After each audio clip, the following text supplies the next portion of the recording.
Bonjour et bienvenue dans ce nouveau partage culinaire. Aujourd'hui, je vous propose des pastels au thon.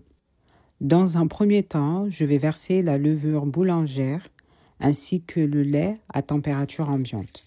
Je vais fouetter manuellement et laisser reposer 10 minutes. Je casse les œufs. Je viens fouetter énergiquement.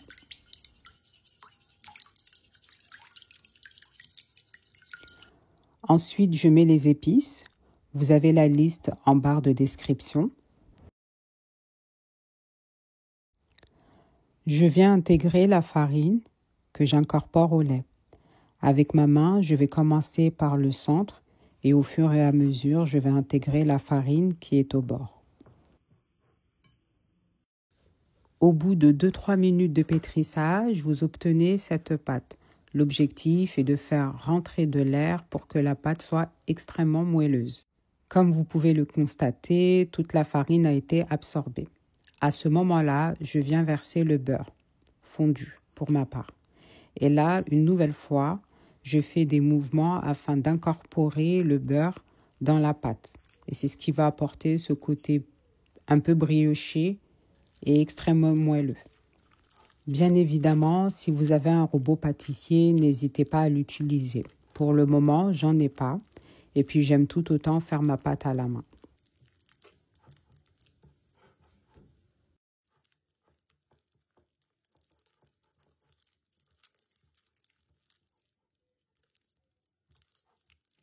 Le beurre ayant été incorporé totalement par ma pâte, je la prends et je viens la frapper énergiquement et cela pendant 1 à 2 minutes maximum.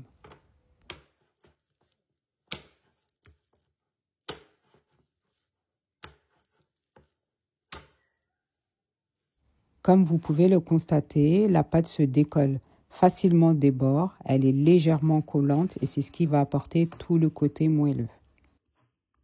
Je vais couvrir ma pâte et la laisser reposer le temps de faire ma compotée d'oignons.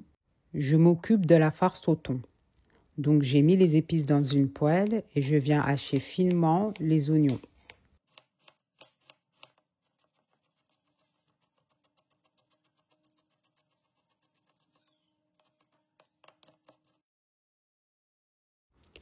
Je mets les oignons que j'ai hachés finement. Ensuite, j'utilise l'huile de la boîte de conserve de thon. Je laisse colorer un court instant et je viens intégrer la boîte de conserve avec le thon à l'huile ainsi que la boîte de conserve de thon nature. Avec le dos de ma spatule, je vais venir émietter le thon de sorte à ce que ça devienne une farce. Et en même temps, je vais assécher la pâte. Pour avoir une farce onctueuse, je viens ajouter une cuillère à soupe de fromage blanc nature. Vous pouvez mettre aussi à l'ail. Voici la texture que vous devez obtenir en à peine 1 à 2 minutes maximum. Je retire ma farce que je vais réserver de côté. Je vais la laisser refroidir totalement. Et en attendant, je vais préparer ma compotée oignons-tomates. Donc précédemment, j'ai coupé encore des oignons. J'ai mis les mêmes épices que je vais venir faire colorer une dizaine de minutes maximum. Ensuite, je vais mettre la tomate fraîche que j'ai coupée en petits dés.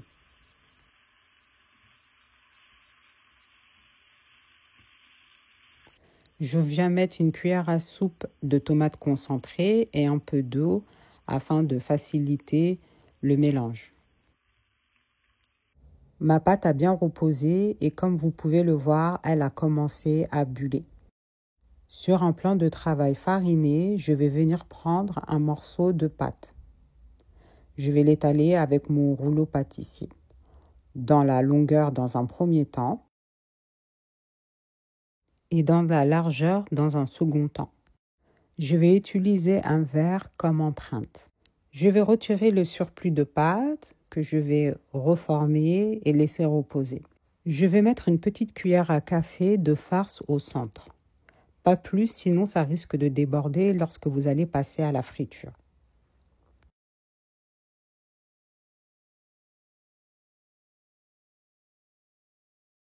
Je viens fermer les bords de la pâte comme ceci, afin que la farce ne s'échappe pas, et je viens pincer la pâte du bout des doigts.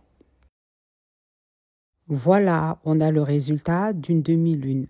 Je vais les mettre au frais à peine 30 minutes pour que le beurre puisse se figer. Et là, c'est sûr et certain, ça ne va pas s'ouvrir. La pâte oignon-tomate est prête. Après 30 minutes au frais, la pâte a bien figé grâce au beurre. Je vais passer à la cuisson. Sur un feu moyen doux, je vais mettre mes pastels, une par une. En mettant beaucoup, c'est-à-dire par exemple une quinzaine, vingtaine, vous risquez de faire tomber la température de l'huile. Ce qui fait que les pastels vont juste flotter mais pas cuire et surtout, elles vont être gorgées en huile.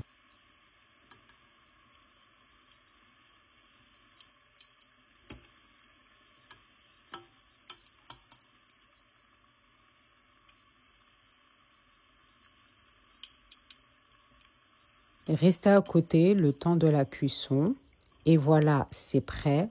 Elles sont hyper fondantes, très colorées et surtout croustillantes.